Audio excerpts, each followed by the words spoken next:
আমি খুব মানে ক্ষমা প্রার্থী জাতির কাছে যে একটা কথা আমি সবসময় বলি, কিয়ামত পর্যন্ত এই জাতির কোনো উন্নতি হবে না। কারণ এটার সমস্ত ক্রাইটেরিয়া, সমস্ত প্যারামিটার আমরা বলতে পারবো এবং আমরা জানি যে কেন হবে না, কারণ কোনো there is no sign at all.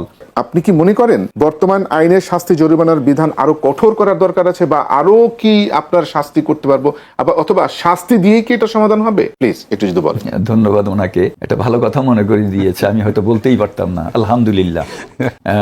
মজার বিষয়, দূষিত আমলাতন্ত্র বা দূষিত সরকারি তন্ত্র এবং দূষিত রাজনীতি কিভাবে দেশ এবং কিভাবে ফুড সেফটি চেইন ধ্বংস করেছে, এটা আমি ওপেন বলি।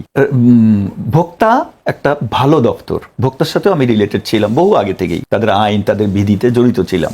এবং আমরা যখন ফুড সেফটিতে ছিলাম মামুন ভাই সহ, তখন আমরা ওই অরিজিনাল যে আইনটা আমাদের হচ্ছে 2013 সালের আইন, আর ভোক্তা হচ্ছে 2009 সালের আইন। তো স্বাভাবিকভাবেই অনেক ত্রুটি বিচ্যুতি থাকে, আইনগুলো খুব দ্রুত করা হয়, কার্যকর করা এবং কল্যাণের জন্যই আইনগুলো করা হয়েছে। তো ইমপ্লিমেন্টেশনের পর্যায়ে যায় দেখা যায় যে এই ত্রুটি, এটা সর্বক্ষেত্রে সব আইনে হয়। যেমন বিগত সরকার অসংখ্য শত শত অধ্যাদেশ জারি করেছে, কেন? ওই আইনগুলো রেকটিফাই করা, চেঞ্জ করা, যুগোপযোগী করা। সেটা মানবে না মানবে সেটা পরের বিষয়। এই যে দেখেন ভোক্তার যে জরিমানা, ভোক্তা কিন্তু মানে ভোক্তার অধিকার নষ্ট হয় এমন ক্ষেত্রেই তাকে প্রতিকার দেওয়ার জন্য আইনটা করা হয়েছে। তো ভোক্তার সাবজেক্টটা কিন্তু ব্যাপক। খাদ্য যেমন আছে, ইট, পাথর, রড, সিমেন্ট, বিল্ডিং, আপনার মিষ্টি, দোকান পাট, ক্রয় বিক্রয় সবই আছে, মানে প্রতারিত, এক কথাই শেষ।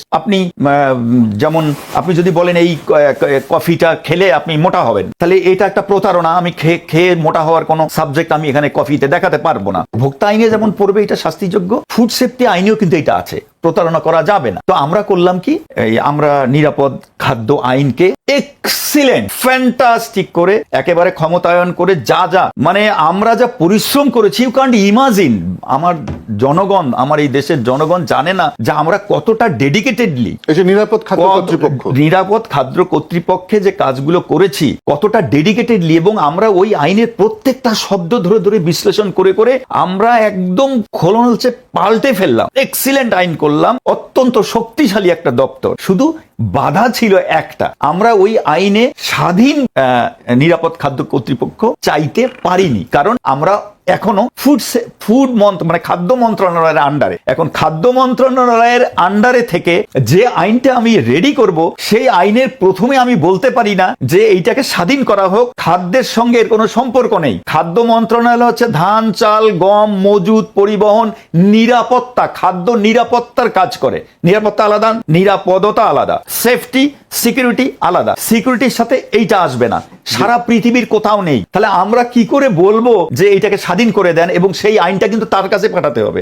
আইন পাস হবে না। আমরা শুধু হবে না কেন? আমরা সেই সভ্যতা এখনো অর্জন করতে পারিনি, সরি টু সে, আরো শত শত বছর লাগবে, শত বছর। এবং আমি খুব মানে ক্ষমা প্রার্থী জাতির কাছে যে একটা কথা আমি সবসময় বলি, কিয়ামত পর্যন্ত এই জাতির কোনো উন্নতি হবে না।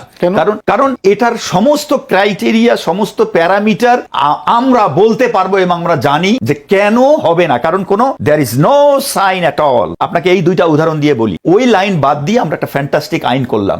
এই খাদ্যের আন্ডারে থেকেও এই ডিপার্টমেন্টটা সচল হবে এবং সেফটির জন্য কাজ করে যেতে পারবে, শতভাগ না হোক 40, 50, 60% হলে কাজ করতে পারবে। এটা তো সমগ্র ভাই আমাকে বলতে দেন, শেষ করতে দেন।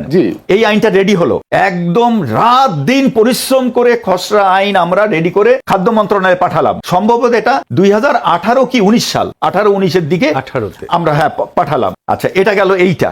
ওই ফুড সেফটিতে থাকাকালীন, বা না সরি তারও আগে থেকে, আমি 16 সালে ভোক্তা আইন সংশোধন করা শুরু হলো। আমি তখন চিটাগাংয়ে ডাইরেক্টর বিনিয়োগ বোর্ড, আমাকে বিনিয়োগ বোর্ড থেকে ডাকা হলো মেম্বার করে, ওই আইন সংশোধনের এক্সিলেন্ট একটা আইন করা হলো। এবং মজার বিষয় হচ্ছে, এই ভোক্তা অধিকার আইনে 2009-এ সরকারের কোন দপ্তরকে আনা হয় নাই, কিন্তু ভোক্তা অধিকার লঙ্ঘন হয় কিন্তু সরকারি দপ্তরে সবচেয়ে বেশি। শুধু একটা দপ্তরকে সম্ভবত আনা হয়েছে, আমার মনে নেই, আর সব দপ্তর বাদ পড়ে গেছে, আইনে আনা যায় না। আমরা করলাম কি, প্রবাসী কল্যাণ ঢুকালাম।